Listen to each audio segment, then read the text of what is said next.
بسم اللہ الرحمن الرحیم۔ فضائل حج، دوسری فصل، حج نہ کرنے کی وعید میں۔ حج ارکان اسلام میں ایک اہم رکن ہے اور اسی پر ارکان کی تمامی ہوئی ہے، یعنی تمام ارکان مکمل ہوئے ہیں، جیسا کہ پہلی فصل میں گزر چکا ہے۔ اس لیے اس میں کوتاہی پر جتنی سختی ہو وہ قرین قیاس ہے۔ اللہ جل شانہ کا ارشاد ہے، آیت نمبر 1 کا ترجمہ: وَلِلَّهِ عَلَى النَّاسِ حِجُّ الْبَيْتِ مَنِ اسْتَطَاعَ إِلَيْهِ سَبِيلًا وَمَن كَفَرَ فَإِنَّ اللَّهَ غَنِيٌّ عَنِ الْعَالَمِينَ۔ سورہ ال عمران 97 نمبر کی آیت ہے، اس کا ترجمہ: اور اللہ جل شانہ کے خوش کرنے کے واسطے لوگوں کے ذمے اس مکان یعنی بیت اللہ کا حج فرض ہے، اس شخص کے ذمے ہے جو وہاں جانے کی سبیل رکھتا ہو، یعنی وسعت و طاقت رکھتا ہو، اور جو منکر ہو یعنی انکار کرنے والا ہو تو اللہ جل شانہ کا کیا نقصان ہے۔ اللہ تعالیٰ تمام جہاں سے غنی ہے، ان کو کیا پرواہ۔ فائدہ: علماء نے لکھا ہے کہ حج کی فرضیت کی ابتدا اسی آیت شریفہ کے نزول سے ہوئی۔ اس آیت شریفہ میں بہت سی تاکیدیں جمع ہو گئی۔ اول، للہ، للہ کا لام ایجاب کے لیے ہے، جیسا کہ علامہ عینی رحمۃ اللہ علیہ نے لکھا۔ دوسرے، علی الناس کا لفظ جو نہایت لزوم پر دلالت کرتا ہے، یعنی لوگوں کی گردنوں پر یہ حق لازم ہے۔ تیسرے، علی الناس کے بعد من استطاع کو ذکر کرنا، جس میں دو طرح کی تاکید ہے، ایک بدل کی، دوسرے اجمال کے بعد، جو اجمال کے بعد تفصیل کی۔ چوتھے، حج نہ کرنے والے کو ما کفرا سے تعبیر کیا۔ پانچویں، اس پر اپنے استغنا اور بے پرواہی کا ذکر کر دیا، جو بڑے غصے کی علامت ہے اور اس کی رسوائی پر دلالت کرتا ہے۔ چھٹے، اس کے ساتھ سارے جہاں سے استغنا کا ذکر فرمایا، جس سے اور بھی زیادہ غصے کا اظہار ہوتا ہے۔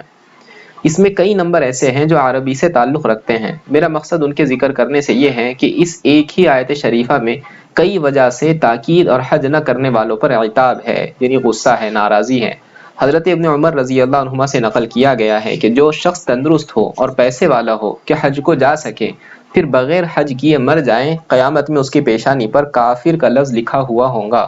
اس کے بعد انہوں نے آیت شریفہ وما کفر آخر تک پڑھی۔ حضرت سعید بن جبیر رحمۃ اللہ علیہ، ابراہیم نخعی رحمۃ اللہ علیہ، مجاہد رحمۃ اللہ علیہ، طاؤس رحمۃ اللہ علیہ، جو تابعین علماء میں مشہور ہیں، ان حضرات میں سے ہر ایک سے نقل کیا گیا کہ اگر مجھے کسی شخص کے متعلق معلوم ہو جائے کہ وہ غنی تھا، اس پر حج واجب تھا، پھر بغیر حج کیے مر گیا، تو میں اس کے جنازے کی نماز نہ پڑھوں۔ اگرچہ ائمہ اربعہ کے نزدیک حج نہ کرنے سے آدمی کافر نہیں ہوتا جب تک کہ حج کا انکار نہ کرے، لیکن جو وعید اوپر ذکر کی گئی وہ کیا کم ہے، اور آئندہ جو حضور صلی اللہ علیہ وسلم کے ارشادات اس بارے میں آ رہے ہیں وہ مزید برآں، یعنی اس کے علاوہ ہے۔ دوسری آیت ہے وَأَنفِقُوا فِي سَبِيلِ اللَّهِ وَلَا تُلْقُوا بِأَيْدِيكُمْ إِلَى التَّهْلُكَةِ، سورہ بقرہ 195 نمبر کی آیت ہے۔ اور تم لوگ خرچ کیا کرو اللہ کے راستے میں اور اپنے ہی ہاتھوں اپنے آپ کو ہلاکت میں نہ ڈالو۔ فائدہ: ایک جماعت مفسرین سے نقل کیا گیا کہ اس آیت شریفہ میں اللہ کے حقوق واجبہ میں خرچ نہ کرنے پر وعید ہے، اور ظاہر ہے کہ جب حج جیسے اہم فریضے میں کوئی شخص اللہ کے دیے ہوئے مال کو خرچ نہیں کرے گا تو اس کی اپنے ہاتھوں ہلاکت میں کیا شک ہے۔ احادیث: حدیث نمبر 1، حضور صلی اللہ علیہ وسلم کا ارشاد ہے کہ جس شخص کے پاس اتنا خرچ ہو اور سواری کا انتظام ہو کہ بیت اللہ شریف جا سکے اور پھر حج نہ کریں تو کوئی فرق نہیں اس بات میں کہ وہ یہودی ہو کر مر جائے یا نصرانی ہو کر۔ اس کے بعد حضور صلی اللہ علیہ وسلم نے اپنے اس ارشاد کی تائید میں وہ آیت پڑھی جو اوپر گزری، وَلِلَّهِ عَلَى النَّاسِ حِجُّ الْبَيْتِ۔ فائدہ: محدثین کے قواعد کے موافق اس حدیث کی سند میں کلام ہے، لیکن اوپر کی آیت شریفہ اور دوسری روایت سے اس حدیث شریف کی تائید ہوتی ہے۔ امام غزالی رحمۃ اللہ علیہ فرماتے ہیں کہ کتنی اہم عبادت ہے کہ اس کا چھوڑنے والا گمراہی میں یہود اور نصارہ کے برابر شمار ہوتا ہے۔ حدیث نمبر 2، حضور صلی اللہ علیہ وسلم کا ارشاد ہے جس شخص کے لیے کوئی واقعی مجبوری حج سے مانع نہ ہو، یعنی حج کے لیے رکاوٹ کوئی بہت بڑی مجبوری نہ ہو، ظالم بادشاہ کی طرف سے روک نہ ہو، یا ایسا شدید مرض نہ ہو جو حج سے روک دے، پھر وہ بغیر حج کیے مر جائیں تو اس کو اختیار ہے کہ چاہے یہودی ہو کر مرے یا نصرانی مرے۔ فائدہ: حضرت عمر رضی اللہ عنہ سے بھی یہ مضمون نقل کیا گیا کہ انہوں نے 3 دفعہ فرمایا کہ ایسا شخص چاہے یہودی ہو کر مرے چاہے نصرانی مرے۔ دوسری حدیث میں حضرت عمر رضی اللہ عنہ سے یہ نقل کیا گیا کہ جو شخص حج کی طاقت رکھتا ہو اور حج نہ کرے، قسم کھا کر کہہ دو کہ وہ نصرانی مرا ہے یا یہودی مرا۔ حضرت عمر رضی اللہ عنہ کا یہ ارشاد ممکن ہے کہ ان کی یہی تحقیق ہو، ورنہ علماء کے نزدیک حج نہ کرنے سے کافر نہیں ہوتا، انکار سے کافر ہوتا ہے۔ ایک اور حدیث میں حضرت عمر رضی اللہ عنہ سے نقل کیا گیا کہ میرا دل چاہتا ہے کہ تمام شہروں میں یہ اعلان کرا دوں کہ جو شخص باوجود قدرت کے حج نہ کریں اس پر جزیہ مقرر کر دیا جائے، یعنی اسلامی حکومت میں غیر مسلموں پر جیسا ٹیکس ہوتا ہے ویسا اس آدمی پر مقرر کر دیں جو قدرت کے باوجود حج نہ کرتا ہو۔ یہ مسلمان نہیں، جزیہ کافروں پر مقرر کیا جاتا ہے، مسلمان پر جزیہ نہیں ہوتا۔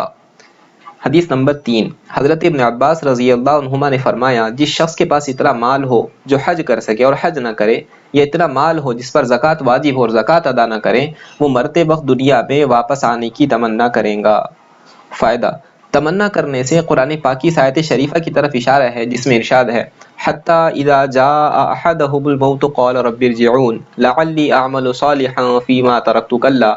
انہا کلمۃ هو قائلها ومن ورائہم برزخ الی یوم یبعثون۔ سورہ مومنون 99 اور 100 نمبر کی آیت کا ترجمہ۔ حتیٰ کہ جب ان میں سے کسی کو موت آنے لگتی ہے اس وقت کہتا ہے کہ اے میرے رب مجھ کو دنیا میں واپس کر دیجئے تاکہ میں جس مال و متاع کو چھوڑ آیا ہوں اس میں پھر نیک کام کروں۔ اللہ جل شانہ فرماتے ہیں ایسا ہرگز نہیں ہوگا، یہ اس کی ایک بات ہے جس کو وہ کہے جا رہا ہے، اور ان کے آگے برزخ کا عالم یعنی قبر میں رہنا ہے قیامت تک کے لیے۔ حضرت عائشہ رضی اللہ عنہا فرماتی ہیں کہ گنہگاروں کے لیے قبروں میں ہلاکت ہے کہ کالے سانپ ان کے سر سے اور پاؤں سے ڈسنا شروع کر دیتے ہیں، یہاں تک کہ ڈستے ڈستے بیچ کے حصے میں سر اور پاؤں والے مل جاتے ہیں۔ یہی وہ برزخ کا عذاب ہے جس کا اس آیت شریفہ میں ذکر ہے۔ ایک حدیث میں آیا ہے حضرت ابن عباس رضی اللہ عنہما نے فرمایا کہ جس شخص کے پاس حج کو جانے کا سامان ہو اور حج نہ کریں، یا اس کے پاس مال ہو اور زکوٰۃ ادا نہ کریں، وہ مرتے وقت دنیا میں واپس کیے جانے کی درخواست کریں گا۔ کسی شخص نے عرض کیا کہ دنیا میں واپسی کی تمنا کافر کریں گے، یعنی یہ آیت شریفہ مسلمانوں کے لیے نہیں ہے، وہ دنیا میں واپسی کی تمنا نہیں کریں گے۔ حضرت ابن عباس رضی اللہ عنہما نے فرمایا میں قرآن پاک کی دوسری آیتیں سناتا ہوں جس میں مسلمانوں ہی کا ذکر ہے۔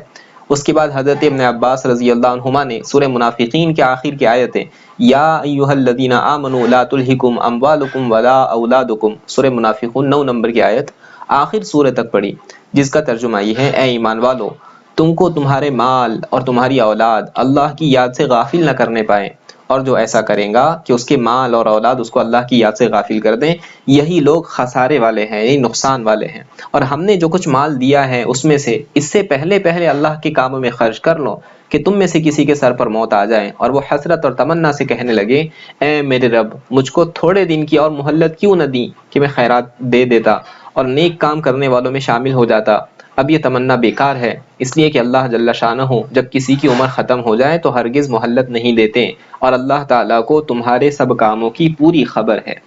ایک دوسری حدیث میں ہے حضرت ابن عباس رضی اللہ عنہما نے یہی آیت شریفہ یا ایھا الذین آمنوا پڑھی اور فرمایا کہ یہ مسلمانوں کا ذکر ہے کہ جب اس کو موت آتی ہے اور اس کے پاس مال ہو جس کی زکوٰۃ ادا نہ کی ہو یا حج نہ کیا ہو اور اللہ کے حق ادا نہ کیے ہو، وہ موت کے وقت دنیا میں واپس آنے کی درخواست کرتا ہے، لیکن اللہ جل شانہ کا ارشاد ہے وَلَن يُؤَخِّرَ اللَّهُ نَفْسًا، اللہ جل شانہ اس کو ہرگز مہلت نہیں دیتے جس کی عمر کی میعاد یعنی مقررہ وقت ختم ہو چکا ہو۔ حدیث نمبر 4، حضور اقدس صلی اللہ علیہ وسلم کا ارشاد ہے کہ اللہ جل شانہ کا فرمان ہے کہ جو بندہ ایسا ہو کہ میں نے اس کو صحت عطا کر رکھی ہو اور اس کی روزی میں وسعت دے رکھی ہو اور اس کے اوپر 5 سال ایسے گزر جائیں کہ وہ میرے دربار میں حاضر نہ ہو، وہ ضرور محروم ہے۔ فائدہ، اس مضمون کی کئی حدیثیں روایت کی گئی ہیں۔ اس حدیث کا تقاضا یہ تھا کہ ہر صاحب ثروت پر یعنی خوشحالی والے آدمی، کشادگی والے آدمی پر اگر اس میں حج کی طاقت ہو تو ہر 5 سال میں ایک مرتبہ حج فرض ہوتا، لیکن چونکہ دوسری احادیث میں حضور صلی اللہ علیہ وسلم سے صاف لفظوں سے ثابت ہو گیا کہ حج عمر بھر میں ایک ہی مرتبہ فرض ہے، اس لیے اس حدیث کو فرض پر تو حمل نہیں کیا جاتا، یعنی اسے فرض ہونا مراد نہیں لیا جا سکتا۔ لیکن خیر و برکت کی محرومی سے کیا انکار ہے، جبکہ اللہ جل شانہ کا ارشاد بھی ہے اور اس کی عطا کی ہوئی صحت اور رزق کی وسعت بھی ہے۔ ایسی حالت میں اگر کوئی دوسری دینی ضرورت مقدم نہ ہو، یعنی دوسری دینی کام اس سے پہلے کیا جانا ایسا نہ ہو، تو پھر حاضر ہونا ہی چاہیے۔ البتہ اگر کوئی دوسری دینی ضرورت راجع ہو یعنی اس سے افضل ہو تو وہ مقدم ہوگی، اور اسی طرح اگر فقراء کی کثرت ہو تو صدقہ حج نفل سے افضل ہوگا، یعنی اگر غریب لوگوں کی کثرت ہے تو نفل حج کرنے سے زیادہ بہتر صدقہ کرنا ہوگا، یہ اس صورت میں ہے کہ فرض حج ہو گیا ہو۔ حدیث نمبر 5، حضور اقدس صلی اللہ علیہ وسلم سے نقل کیا گیا کہ جو کوئی بھی مرد یا عورت کسی ایسے خرچ میں بخل کرے، یعنی کنجوسی کریں جو اللہ کی رضا کا سبب ہو، تو اس سے بہت زیادہ ایسی جگہ خرچ کریں گا جو اللہ کی ناراضی کا سبب ہو۔